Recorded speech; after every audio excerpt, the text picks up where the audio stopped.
విషయం కోసం ఆందోళన చేస్తూ ఉన్నారో ఆ డిమాండ్ని తక్షణం పరిష్కారం చేయాలని మోదీ ప్రభుత్వాన్ని అఖిల భారత రైతు కూలీ సంఘంగా డిమాండ్ చేస్తూ ఉన్నాం. ఎందుకంటే వ్యవసాయ రంగాన్ని నమ్ముకుని జీవిస్తున్నటువంటి 170% మంది ప్రజలు ఈరోజు రైతాంగ పంటల గిట్టుబాటు ధరలు లేక అనేక ఇబ్బందులు పడుతున్నటువంటి పరిస్థితి ఉంది. కార్పొరేట్ శక్తులకి వ్యవసాయ రంగాన్ని అప్పగించడానికి ఈరోజు మోదీ ప్రభుత్వం పూనుకుంటా ఉంది. ఇప్పటికే గడిచిన 20 ఏళ్ళలో 3.5 లక్షల మంది రైతులు, కౌలు రైతులు ఆత్మహత్యలు చేసుకున్నటువంటి పరిస్థితి ఉంది. ఈనాటికి కూడా రైతాంగం పండించినటువంటి పంట గిట్టుబాటు ధరలు ఇవ్వలేని పరిస్థితి. చివరికి విత్తనాలు, ఎరువులు, పురుగు మందులు విపరీతమైనటువంటి ధరలు పెరిగిపోతున్నటువంటి పరిస్థితి ఉంది. అలాగే ప్రైవేటు వడ్డీ వ్యాపారుల చేతుల్లో ఈరోజు రైతులు అప్పులు పాలైపోతున్నటువంటి పరిస్థితి ఉంది. ఈ క్రమంలో రైతాంగాన్ని ఆదుకోవాల్సినటువంటి ప్రభుత్వాలు, ముఖ్యంగా కేంద్ర ప్రభుత్వం మరి పార్లమెంట్లో కనీసం చర్చించకుండా 3 చట్టాలను తీసుకొచ్చింది. అంటే రైతాంగ పంటల కనీసం మద్దతు ధరలు కూడా లేకుండా చేయడం కోసం ఒక కుట్ర చేస్తూ ఉంది. కార్పొరేట్ కంపెనీలకి ఈరోజు రైతాంగాన్ని దాసోహం అయ్యేలాగా ఈరోజు కుట్ర చేస్తున్నటువంటి ఒక పరిస్థితి ఉంది. చివరికి నిత్యావసర సరుకులు కూడా ఈరోజు బ్లాక్ మార్కెట్ అవడానికి కూడా ఒక పరిస్థితి ఉంది.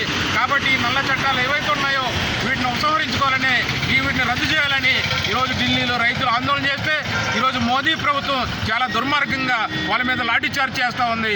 జలపిరంగులు, అలాగే బాష్పాయువు, చివరికి రోడ్లు కూడా గోతులు తవ్వి రైతాంగం ఢిల్లీ చేరకుండా అనేక ఆటంకాలు సృష్టించిన దాదాపు 96,000 ట్రాక్టర్లతోటి 1,70,00,000 మంది రైతులు ఈరోజు ఢిల్లీని ఆక్రమించి ఈరోజు ఢిల్లీలో ఆందోళన చేస్తూ ఉన్నారు.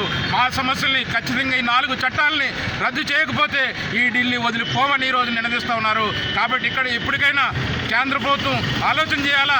ఈ చట్టాలు ఏవైతే ఉన్నాయో వీటిని రద్దు చేసి రైతాంగానికి న్యాయం చేయాలని కోరుతా ఉన్నాం. అంతేకాదు ఈ రాష్ట్రంలో ఉన్నటువంటి జగన్మోహన్ రెడ్డి ప్రభుత్వం ఈరోజు విద్యుత్ మీటర్ల పేరుతోటి మరి రైతులు పండించినటువంటి పంపు సెట్లకి ఈరోజు మీటర్లు బిగించడానికి కూడా సిద్ధపడతా ఉంది. ఇది చాలా అన్యాయం. ఈ రైతాంగానికి నడినెత్తిన ఈరోజు కరెంటు ఛార్జీల భారాన్ని మోపడానికి ఒక ప్రయత్నం జరుగుతోంది. ఈ మీటర్లు బిగించేటువంటి ప్రయత్నాన్ని వెనక్కి తీసుకోవాలని కోరుతా ఉన్నాం. కేంద్ర ప్రభుత్వం కానీ, రాష్ట్ర ప్రభుత్వం కానీ రైతాంగం పండించినటువంటి పంటలకి గిట్టుబాటు ధరలు ఇవ్వాలని కోరుతా ఉన్నాం. ఇప్పటికే వరదల పేరుతోటి, తుఫాన్ల పేరుతోటి అనేక రకాలుగా పంటలు నష్టపోయాయి. ముఖ్యంగా నివర్ తుఫాను పేరుతోటి కూడా రైతాంగ పంటలు దెబ్బతిన్నాయి. వీటన్నిటి కూడా నష్టపరిహారం ఇవ్వాలని ఈ ప్రభుత్వాలు డిమాండ్ చేస్తున్నాం. రాష్ట్ర వ్యాప్తంగా, దేశవ్యాప్తంగా ఢిల్లీ రైతులు చేస్తున్న పోరాటానికి మేము సంఘీభావంగా ఉంటామని, ఆ పోరాటం విజయవంతమయ్యే వరకు కూడా మేము వాళ్ళతో మద్దతుగా నిలుస్తామని ఈ సందర్భంగా మేము తెలియజేస్తున్నాం.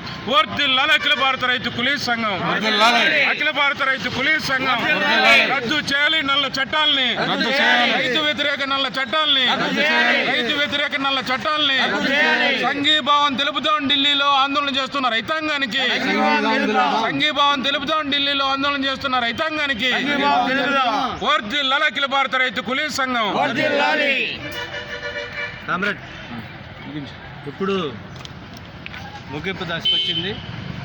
ఈ మోడీ ప్రభుత్వం ఏదైతే కుట్రలు చేస్తుందో, ఈ నల్ల చట్టాలను తీసుకొచ్చి మన మీద ఏ రకంగా దమనకాండాన్ని సాగిస్తుందో, అందుకనే మనం స్పష్టంగా చెప్పదలుచుకున్నాం. అఖిల భారత రైతు కూలీ సంఘంగా మనం స్పష్టంగా చెప్పదలుచుకున్నాం.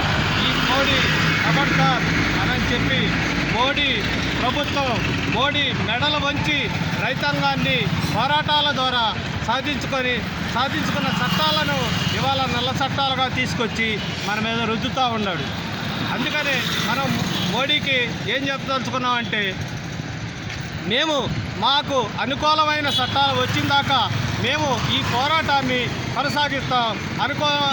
వచ్చే అసెంబ్లీలో తీర్మానం చేయాలి. చేయకపోతే ఈ పోరాటాన్ని ఉధృతంగా చేస్తామని కూడా మేము చెప్పదలుచుకున్నాం. అందుకనే ఒరే మోడీ, నువ్వు కపడతారని చెప్పాలి.